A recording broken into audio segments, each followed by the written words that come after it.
Hello friend, welcome to my YouTube channel.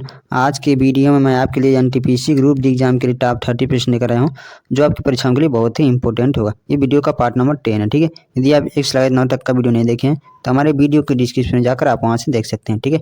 इसमें जितने प्रश्न लाए गए सारे इंपॉर्टेंट प्रश्न हैं और पिछले परीक्षाओं में पूछे गए प्रश्न हैं, ठीक है। चलिए आगे चलते हैं।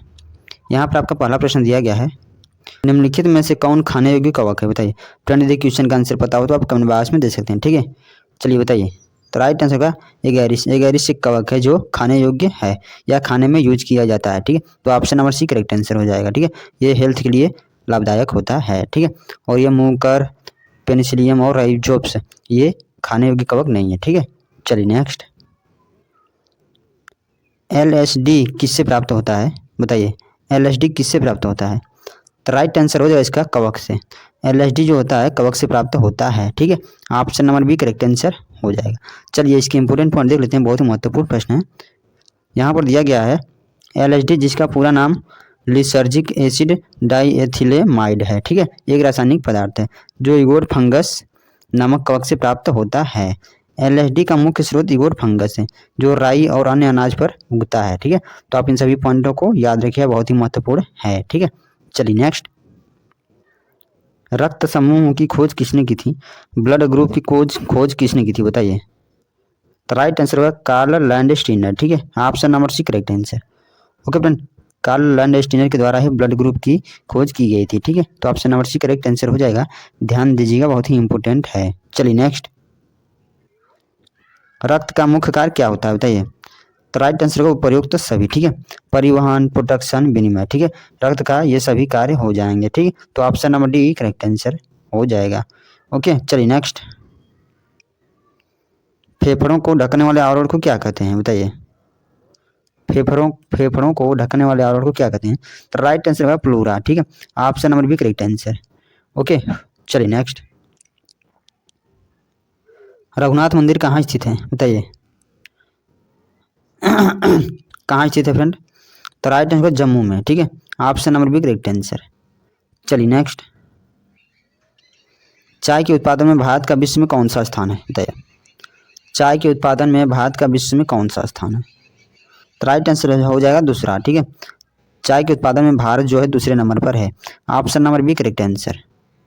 ओके चलिए नेक्स्ट। निम्न में से कौन सा बागवानी से संबंधित है? तो राइट आंसर हो जाएगा इसका क्वेश्चन नंबर 8 का स्वर्ण क्रांति, ठीक है। बागवानी से जो संबंधित है वो स्वर्ण क्रांति है, ठीक है। तो option number C correct answer हो जाएगा, ठीक है। चलिए नेक्स्ट। श्वेत रक्त कणिकाओं का मुख्य कार्य क्या होता है, बताइए। श्वेत रक्त कणिकाओं का मुख्य कार्य क्या होता है? तो राइट आंसर होगा संक्रमण से लड़ना, ठीक है। Option number B correct answer हो जाएगा। ओके फ्रेंड चलिए नेक्स्ट। दुग्ध प्रोटीन को पचाने वाला एंजाइम है, कौन सा एंजाइम दुग्ध प्रोटीन को पचाता है, बताइए। तो राइट आंसर होगा इसका रेनिन, ठीक है।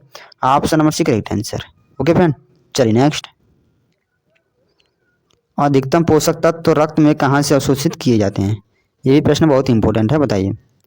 कहाँ से अवशोषित किए जाते हैं? क्वेश्चन नंबर 11 का कौन सा उत्तर सही होगा, बताइए फटाफट। तो राइट आंसर होगा छोटी आंत में, ठीक है। छोटी आंत से रक्त में, मतलब छोटी आंत से पोषक तत्व रक्त में अवशोषित किए जाते हैं, ठीक है। तो option number C right answer हो जाएगा। ओके चलिए नेक्स्ट। किस ग्रंथि द्वारा इंसुलिन हार्मोन का स्राव होता है, बताइए। तो राइट आंसर होगा अग्नाशय ग्रंथि से, ठीक है। Option number B correct answer. चलिए नेक्स्ट। सजीवों में आनुवंशिकता की इकाई है, बताइए। सजीवों में आनुवंशिकता की इकाई क्या है? तो राइट आंसर जीन। जीन जो है सजीवों में आनुवंशिकता की इकाई है। Option number B correct answer. Okay चलिए नेक्स्ट। इकेबाना किसका जापानी रूप है, बताइए। किसका जापानी रूप है फ्रेंड? तो राइट आंसर हो जाएगा 14 का फूलों की सजावट का। Option number C correct answer. Okay चलिए नेक्स्ट। कर्नाटक की लोक रंगभूमि है, बताइए। कर्नाटक की लोक रंगभूमि है।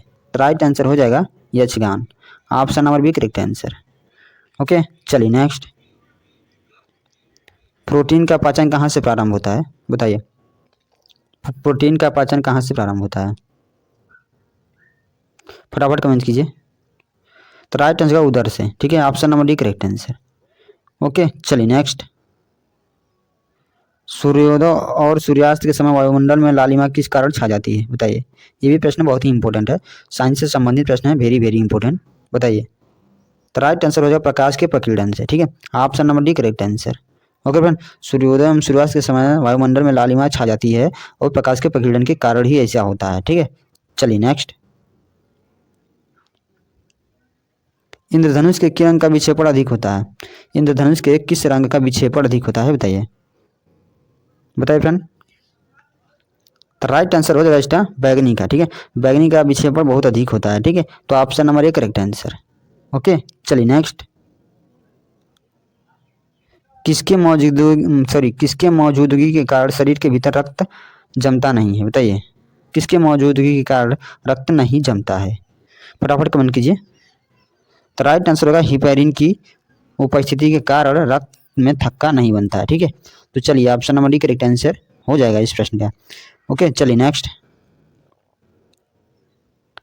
निम्नलिखित में से कौन सा एंजाइम रक्त का थक्का बनाने के लिए आवश्यक है, बताइए। तो राइट आंसर हो जाएगा थ्रोम्बिन, ठीक है। थ्रोम्बिन जो होता है वो रक्त का थक्का बनाने के लिए आवश्यक होता है और यह रक्त में पाया जाता है, ठीक है। तो option number B correct answer हो जाएगा। ओके चलिए नेक्स्ट। बुध नक्षत्र में एक वर्ष में दिनों की संख्या कितनी होती है, बताइए। बुध नक्षत्र में एक वर्ष में दिनों की संख्या कितनी होती है, बताइए फटाफट। तो राइट आंसर होगा 88 दिन, ठीक है। Option number D correct answer हो जाएगा। बुध नक्षत्र में 88 दिन होते हैं, ठीक है। चलिए नेक्स्ट। किस ग्रह में चंद्रमा की तरह कलाएं होती हैं? किस ग्रह में चंद्रमा की तरह कलाएं होती हैं, फटाफट कमेंट कीजिए, बहुत ही इंपॉर्टेंट प्रश्न है। चलिए बताइए फ्रेंड। तो राइट आंसर हो जाएगा बुध ग्रह में, ठीक है। बुध ग्रह में चंद्रमा की तरह कलाएं होती है, ठीक है। तो option number B correct answer हो जाएगा। ओके चलिए नेक्स्ट।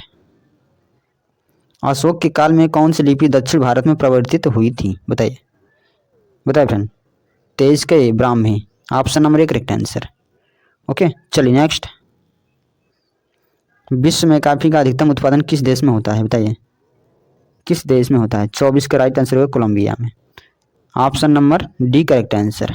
ओके चलिए नेक्स्ट। विश्व के नारियल उत्पादक देशों में भारत का स्थान है, कौन सा स्थान है फ्रेंड, बताइए।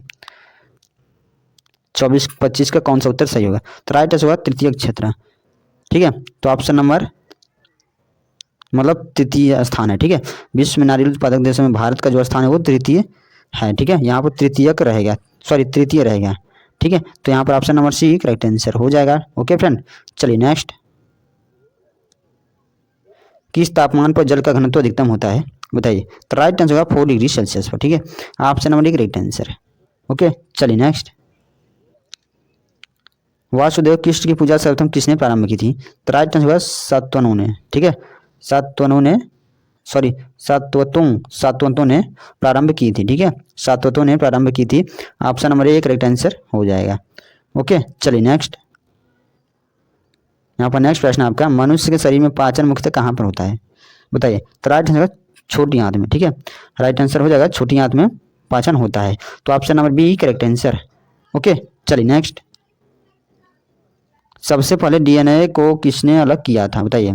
डीएनए को किसने अलग किया था? बहुत ही इंपॉर्टेंट प्रश्न है ये। तो राइट आंसर होगा फ्रेडरिक मीसर ने, ठीक है। इनका नाम फ्रेडरिक मीसर है, ठीक है। तो यहाँ पर राइट आंसर हो जाएगा option number A. Okay option number A, Frederick के द्वारा ही डीएनए को सबसे पहले अलग किया गया था, ठीक है। चलिए नेक्स्ट। पेरिस्कोप बनाने में निम्नलिखित में से कौन सा एक प्रयुक्त होता है, बताइए। कौन सा दर्पण प्रयुक्त होता है फ्रेंड, बताइए फटाफट। तो राइट आंसर हो जाएगा समतल दर्पण। पेरिस्कोप बनाने में समतल दर्पण का प्रयोग किया जाता है। Option number C correct answer. Okay तो फ्रेंड आज की वीडियो बस इतना ही। चलिए आगे चलते हैं।